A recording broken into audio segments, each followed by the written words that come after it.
Hi అండి. ఈరోజైతే evening పిల్లలు స్కూల్ నుంచి వచ్చేసరికి నేనైతే వాళ్ళకి స్నాక్స్‌గా ఈ ఆనియన్స్‌తో రింగ్స్ అయితే చేశానండి. టేస్ట్ అయితే మాత్రం చాలా బావుంది. పైన క్రిస్పీగా, లోపల చాలా సాఫ్ట్‌గా చాలా అంటే చాలా బావుంది. మా పిల్లలకు కూడా చాలా బాగా నచ్చిందండి. ఆనియన్ ఎప్పుడూ కూడా ఒకేలా కాకుండా సమోసా, బజ్జీ అలా కాకుండా ఒకసారి ఇలా ఆనియన్ రింగ్స్ కూడా ట్రై చేయండి. మీ పిల్లలకు కూడా చాలా బాగా నచ్చుతుంది.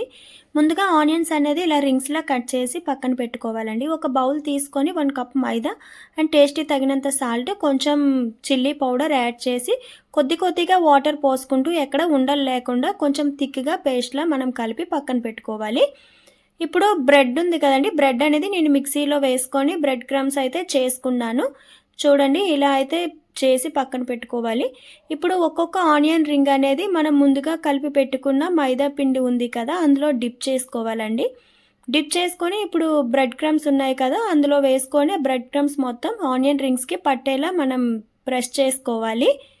చూసారు కదా! ఇలా ఆనియన్ రింగ్స్ అయితే ఇలా రెడీ అయ్యాయి. అన్ని రింగ్స్ కూడా ఇలానే రెడీ చేసుకోవాలి. చూడండి ఇలా అయితే నేను రెడీ చేసి పెట్టుకున్నాను.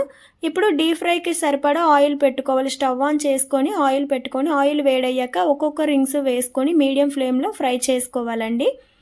లైట్ గోల్డెన్ కలర్ వచ్చాక తిరగేసుకోవాలి.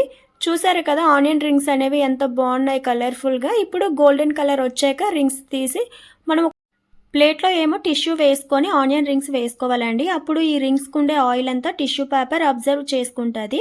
అంతేనండి, చాలా టేస్టీగా పైన క్రిస్పీగా లోపల చాలా సాఫ్ట్‌గా మనకు ఆనియన్ రింగ్స్ అయితే రెడీ అయిపోయి. మీకు వీడియో గాని నచ్చినట్లయితే ప్లీజ్ లైక్ అండ్ సబ్స్క్రైబ్ చేసుకోండి.